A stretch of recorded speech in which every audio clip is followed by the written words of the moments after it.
Olá pessoal, tudo bem com vocês? Então, gente, hoje daremos início ao nosso terceiro bimestre, e trabalharemos a unidade 1 que fala sobre a arte egípcia. Nesse bimestre, iremos trabalhar praticamente toda a arte dos povos antigos, tá certo? Então, gente, de início, o autor ele fala um pouquinho aqui sobre a arte e a civilização egípcia, né? Vocês estudaram um pouquinho sobre isso na disciplina de História, né? E ele coloca aqui que todos os elementos que fazem parte do imaginário da cultura e da arte egípcia permanece vivo e muito forte até os dias atuais, em virtude da importância que essa civilização teve para a história. Além disso, ele destaca que ao longo de seus aproximadamente 3.000 anos de existência, ela contribuiu muito para o desenvolvimento de áreas como a matemática, a astronomia, a arquitetura, a agricultura e a arte, que será nosso objeto de estudo nesta unidade, certo? Então, aqui fala também que a arte criada pelos egípcios foi muito diversificada, né, e influenciou civilizações posteriores, como a grega.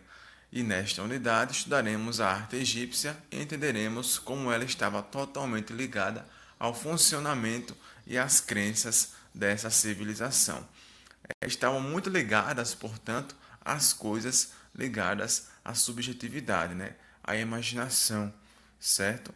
Então, aqui fala um pouquinho sobre arte, religião e governo interligados, né?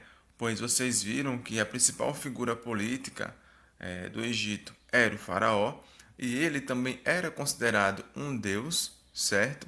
Então, já falando sobre as religiões, aqui a gente pode perceber que para os egípcios, que eram politeístas, o sol, chamado de Ra, era sagrado e considerado uma de suas principais divindades. E eles também acreditavam que existia uma vida após a morte do corpo físico, ou seja, que depois de morrerem, as pessoas experimentavam a eternidade, um pós-vida, certo?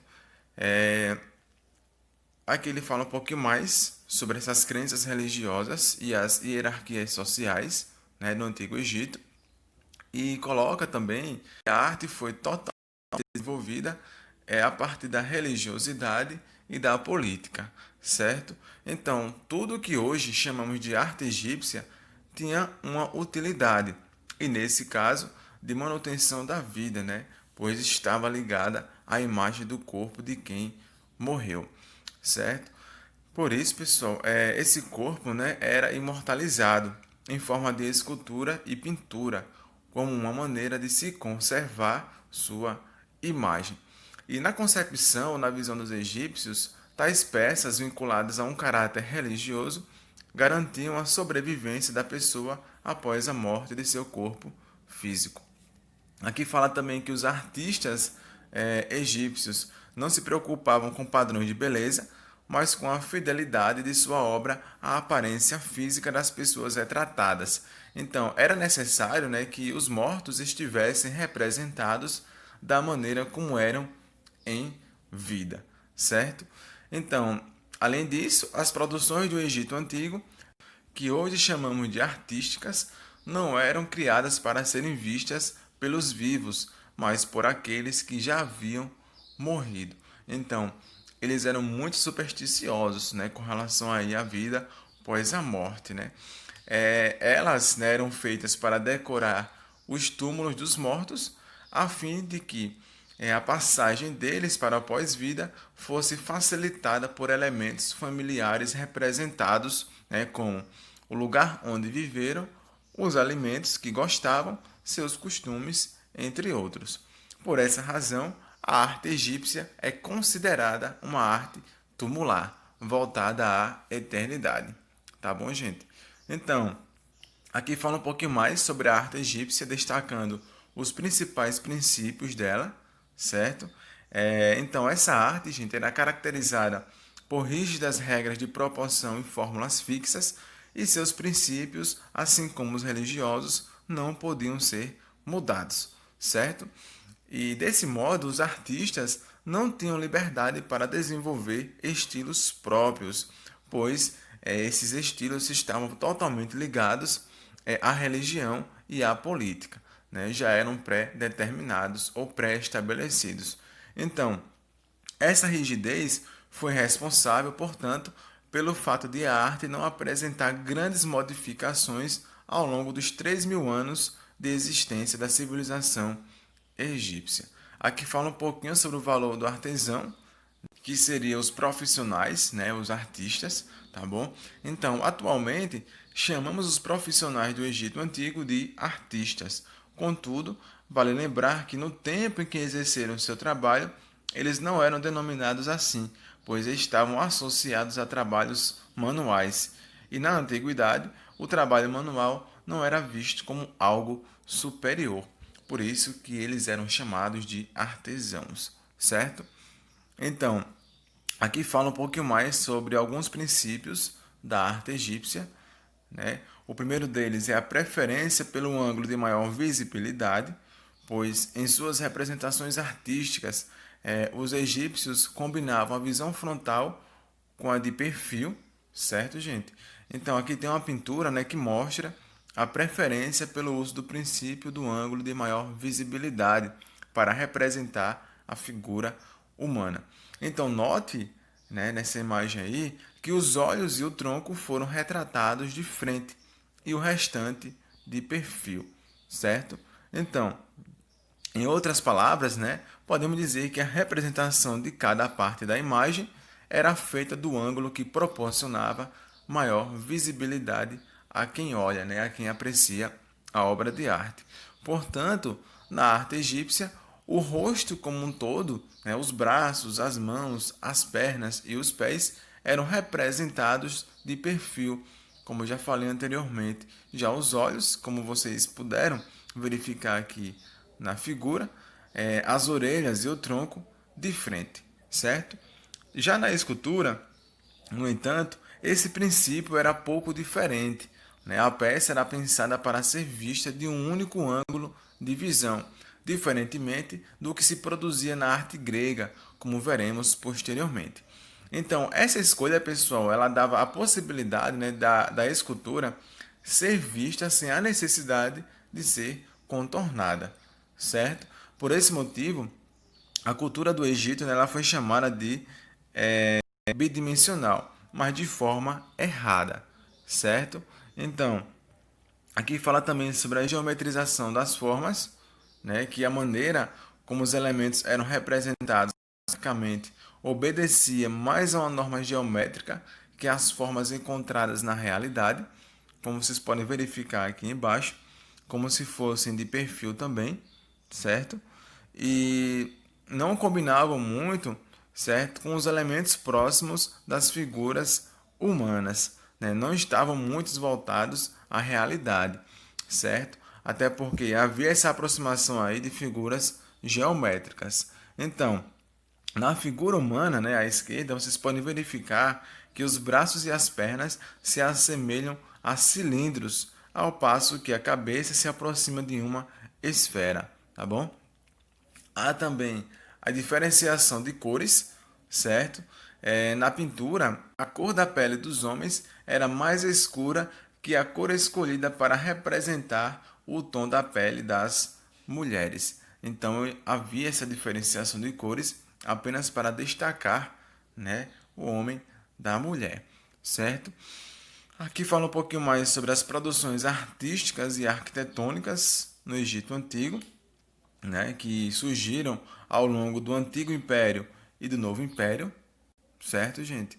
Então, como vimos, né, anteriormente, por causa das regras rígidas estabelecidas, a arte egípcia permaneceu praticamente a mesma ao longo dos 3.000 anos de existência, né, com exceção do período em que governou o faraó Alquenaton, certo?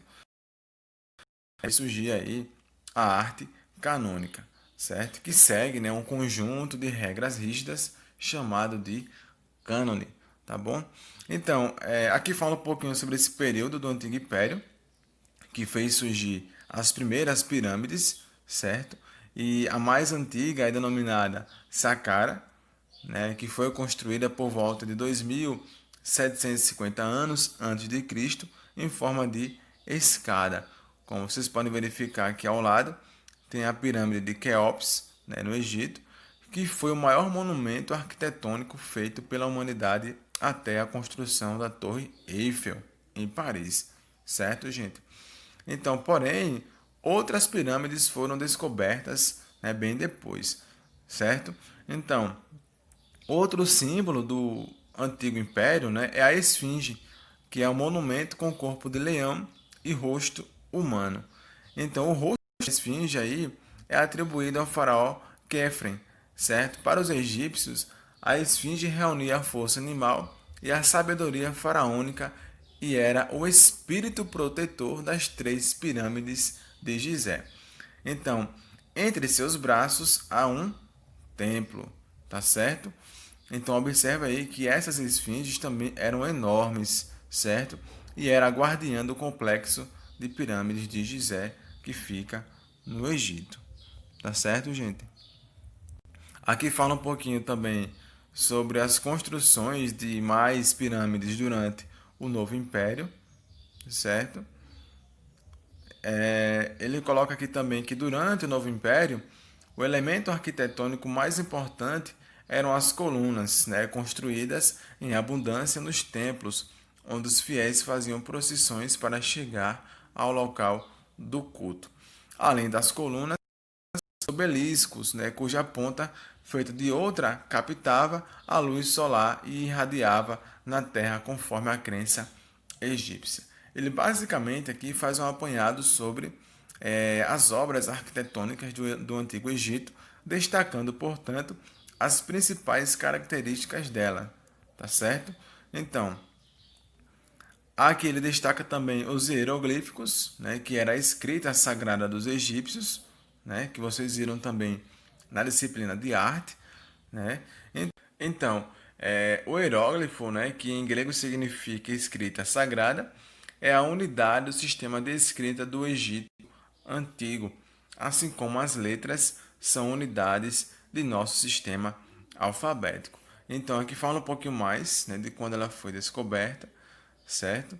E também sobre o avanço acerca desse sistema de escrita do Antigo Egito, certo, gente?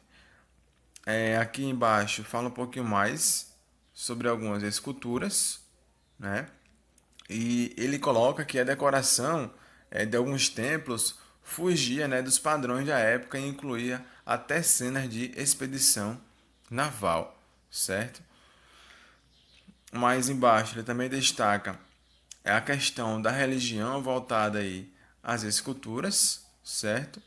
Que no século XIV, né, o faraó Alquenaton aboliu, né, ele acabou com o politeísmo e começou a cultuar apenas o deus Sol, que em vez de Ra passou a ser chamado de Atom, em homenagem a ele, certo? Então, como esse faraó não se via como Deus, mas como um representante dele na Terra, as representações artísticas desse período também sofreram transformações, como podemos ver na imagem ao lado.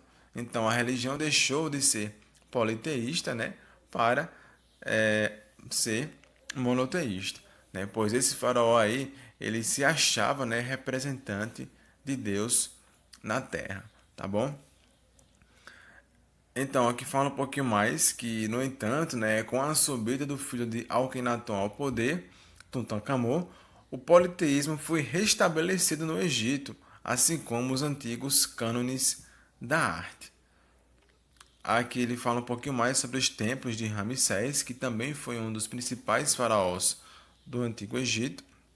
E ele coloca aqui, né, que as linhas imaginárias se encontram em um ponto do rio Nilo uma vez por ano, na mesma época em que o Sol e a estrela Sirius também se alinham. Então observe que tudo o que eles faziam era muito arquitetado, né? Partir do princípio aí da matemática, certo?